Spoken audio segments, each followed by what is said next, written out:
Okay, good morning and welcome to Daily Double.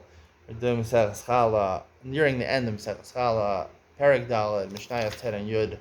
The next year is the last year of Maseches Challah, and the first year of Maseches Orla. Mishnah Tet says, "Ve'elu nitonin l'chol kohen." Right? You're supposed to give matnas kuna to all kohanim. However, amaratzim, who are not careful hilchos tuma and tara, sometimes you shouldn't give it to them. The following you're allowed to give to any kohen, including amaretz. Hacharamim. Haram is basically I consecrate property. I basically make my possessions ownerless to the Beis Hamikdash. It's different than hekdesh. We'll talk about that at a different time. Bechoros, right? If you have bechoros, your animals, your firstborn animal, you have to give the kohanim a pigeon, a ben, firstborn son. A pigeon petar chamor, your firstborn donkey, you exchange it for a sheep, you give the sheep to the kohen.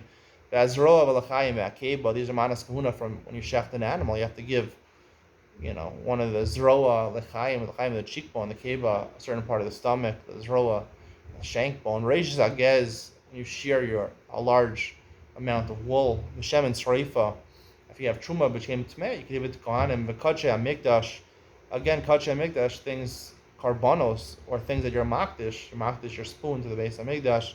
That bikurim, similarly bikurim also. These are all things that are brought to the Beis Hamikdash, and therefore people are going to be careful in Tuma and Tahara, even Amaratzim. Rabbi Yehuda Oser bikurim.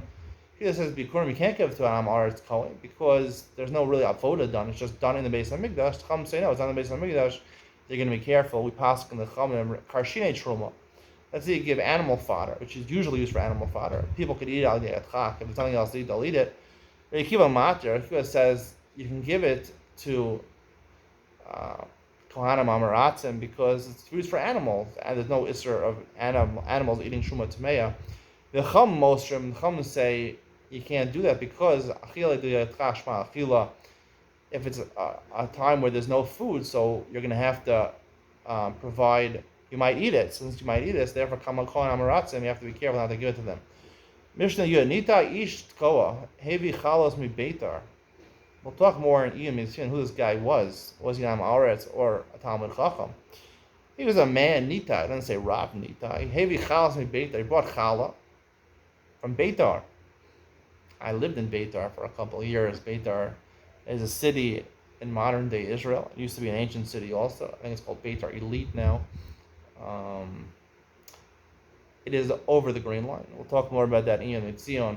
Below Kiblu they didn't take it from him because basically the idea is that these things are considered chutz la'aretz. We'll talk more how chutz la'aretz. Beitar really is considered part of Eretz Yisrael or Israel.